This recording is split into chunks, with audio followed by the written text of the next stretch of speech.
আসসালামু আলাইকুম রহমতুল্লাহি ওয়া বারাকাতুহু। আলহামদুলিল্লাহ ওয়াসসালাতু ওয়াসসালামু আলা রাসূলিল্লাহি ওয়া বা'দ। দর্শক, রমাদানের পড়ন্ত বেলায় এখন টেলিভিশনের পর্দায় স্বাগত জানাচ্ছি আমি ইসমাইল ইবনে মুজাম্মিল হক। বিশ্বনবী মুহাম্মদুর রাসূলুল্লাহ সাল্লাল্লাহু আলাইহি ওয়াসাল্লামের জীবন ভিত্তিক আমাদের বিশেষ আয়োজন এইচএম স্টিল নিবেদিত কেমন ছিলেন প্রিয় রাসূল সাল্লাল্লাহু আলাইহি ওয়াসাল্লাম, powered by Islami bank Bangladesh PLC, সহ পৃষ্ঠপোষকতায় রয়েছে ইনফিনিটি মেগামল।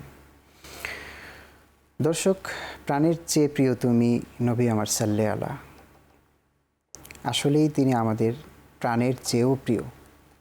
সেজন্য রাসূল সাল্লাল্লাহু আলাইহি ওয়াসাল্লামের ভালোবাসায় আমাদের এই আয়োজন।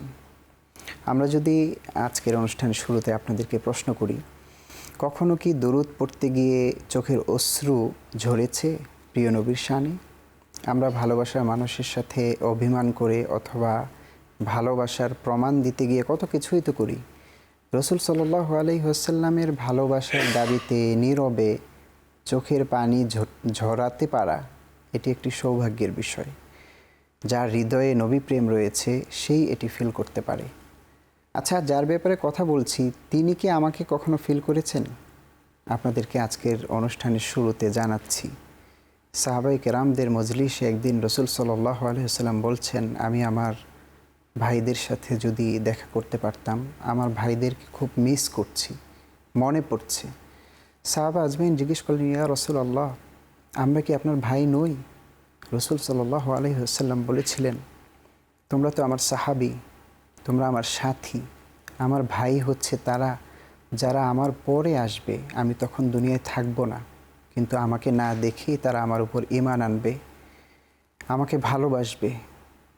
রাসূল সাল্লাল্লাহু আলাইহি ওয়াসাল্লামের এই কান্না, সাহাবায়ে কেরামদের এই কথা শুনে সিরাতের পাতায় আমাদের চোখের পানিতে যদি না ভিজে, তাহলে বুঝতে হবে রাসূল সাল্লাল্লাহু আলাইহি ওয়াসাল্লামের প্রতি ভালোবাসার দাবি আমাদের আদায় হয়নি।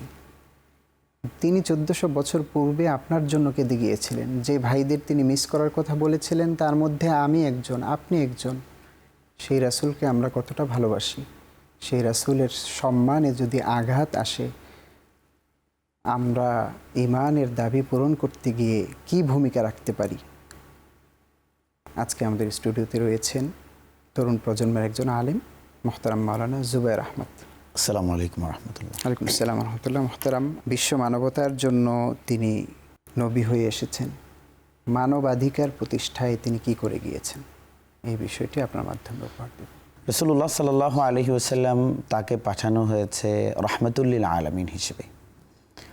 তো মানবতার জন্যে, গোটা পৃথিবীবাসীর জন্যে, মানে যত কিছু রয়েছে পৃথিবী এবং পৃথিবীর বাইরে, সব কিছুর জন্য তিনি রহমত।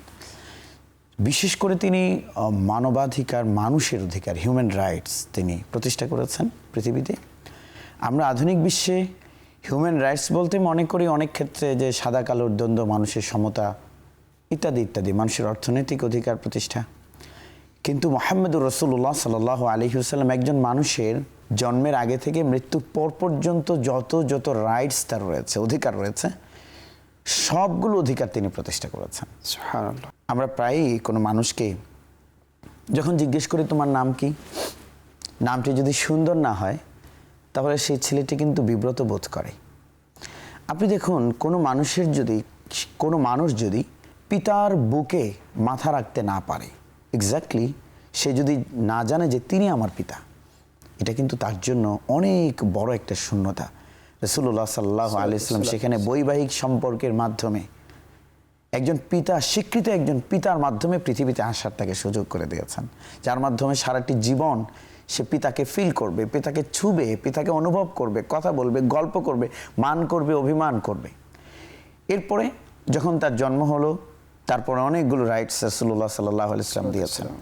সুন্দর একটা নামের কথা বলছিলাম, যে আমরা যদি জিজ্ঞেস করি তোমার নাম কি কোনো মানুষকে, তার নামটি যদি সুন্দর না হয় তাহলে সে বিব্রত বোধ করে, বলতে চায় না।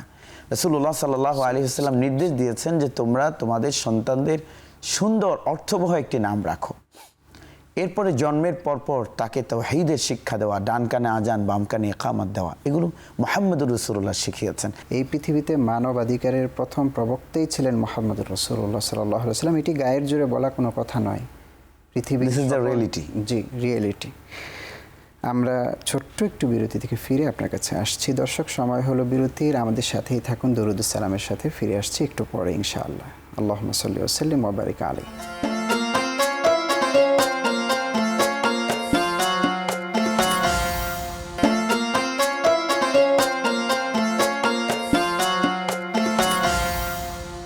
আল্লাহুম্মা সাল্লি ওয়া সাল্লিম ওয়া বারিক আলাইহি। দুরুদ ও সালামের সাথে আরও একবার স্বাগত জানাচ্ছি দর্শক আপনার প্রিয় আয়োজন HM স্টিল নিবেদিত কেমন ছিলেন প্রিয় রাসূল সাল্লাল্লাহু আলাইহি ওয়াসাল্লাম, powered by Islami bank Bangladesh PLC।